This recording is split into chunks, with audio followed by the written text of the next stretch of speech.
మరి స్పెసిఫిక్ గా దేవాదుల ప్రాజెక్ట్ విషయంలో నేను ప్రత్యేకంగా ముఖ్యమంత్రి రేవంత్ రెడ్డి గారిని ధన్యవాదాలు తెలియజేస్తున్నా.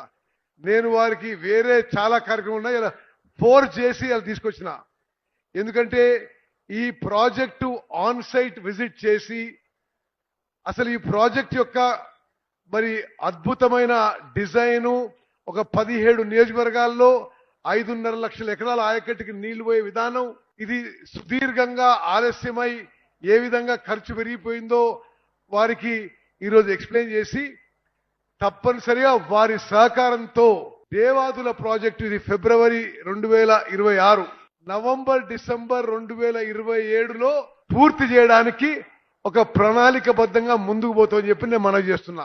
అదేవిధంగా దేవాదుల ప్రాజెక్టులో మరి ఎక్కడెక్కడ ఏమన్నా డెఫిషియన్సీస్ గతంలో జరిగి ఉండి, ఇప్పుడు కొందరు మిత్రులు పంపింగ్ విషయం మాట్లాడారు, మరి పెద్దలు టనల్ విషయం మాట్లాడారు. ఈ విషయాలన్నీ కూడా దయచేసి కొన్ని మాకు వారసత్వంగా వచ్చిన విషయం కూడా మరి మీడియా మిత్రుల ద్వారా యావత్ తెలంగాణ ప్రజానీకానికి తెలియజేస్తున్నాం.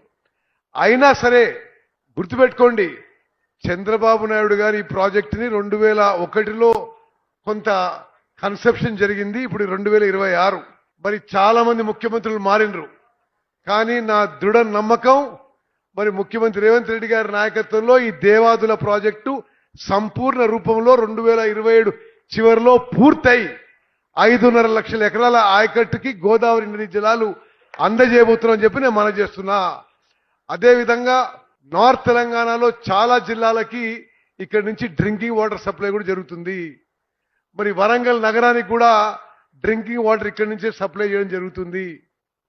తప్పనిసరిగా దేవాదుల ప్రాజెక్ట్ని వేగవంతం చేసి అన్ని విధాలుగా ఇప్పుడు ముఖ్యమంత్రి గారు ప్రకటించారు, దేవాదుల ప్రాజెక్టుతో సహా రాష్ట్రంలో ఉన్న ఇరిగేషన్ ప్రాజెక్టులన్నిటికీ ఎక్కడెక్కడైతే భూసేకరణకి నిధులు కావాలనో వచ్చే జూన్ 2 లోపల రాష్ట్రంలో ఉన్న అన్ని ఇరిగేషన్ ప్రాజెక్టులకి అదనపు నిధులు కేటాయించి, ఎన్ని నిధులు అవసరం ఉన్నా కేటాయించి మొత్తం ఇరిగేషన్ ప్రాజెక్టులకి భూసేకరణ జూన్ లోపల